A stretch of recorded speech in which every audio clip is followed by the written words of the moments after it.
Washington days after Donald J.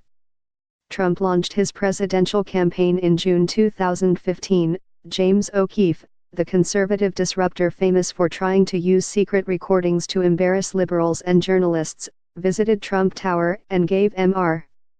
Trump a preview of his latest hidden camera video intended to undermine Hillary Clinton. The footage, widely dismissed after it was released some weeks later, showed officials from Mrs.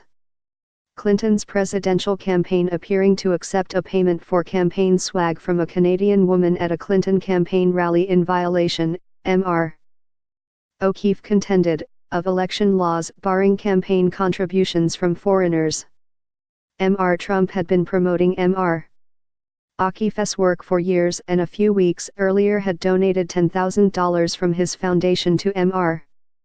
O'Keefe's group at the meeting in his office. Mr. Trump praised the new video and pledged more money.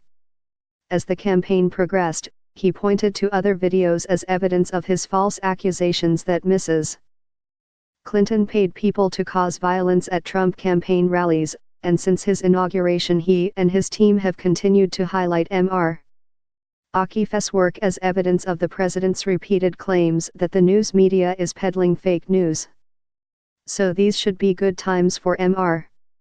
O'Keefe. He has an ally in the Oval Office who shares his views. The nonprofit group he started in 2010, Project Veritas, and an affiliated political arm called Project Veritas Action Fund, have raised nearly $16 million, according to tax filings, and last year the group paid him $317,000. After years of criticism from across the political spectrum, including from a conservative establishment that has viewed him with suspicion, Mr. O'Keefe would seem well positioned to be more broadly embraced by the right, and feared by the left. Yet Mr. O'Keefe cannot seem to get out of his own way.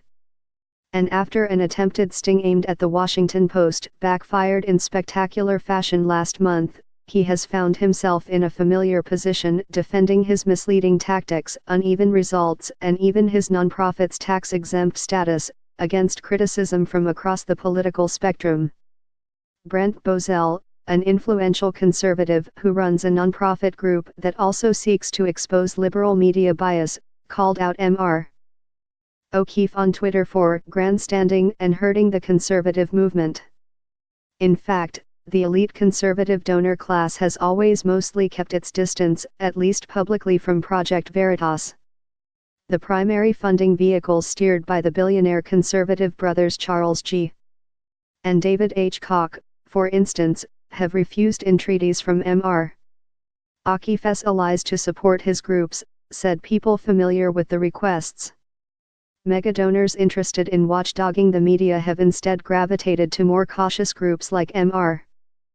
Bozell's Media Research Center. It has raised $87 million over the last half-dozen years, 5 times more than Project Veritas during that span, according to tax filings. The Media Research Center regularly collects 6- and 7-figure checks from some of the right's leading donors, including the families of the New York hedge fund trader Robert Mercer and the Amway co-founder Richard DeVos. The Mercer family, which donated $25,000 to Project Veritas through a front group in 2012, subsequently soured on Mr.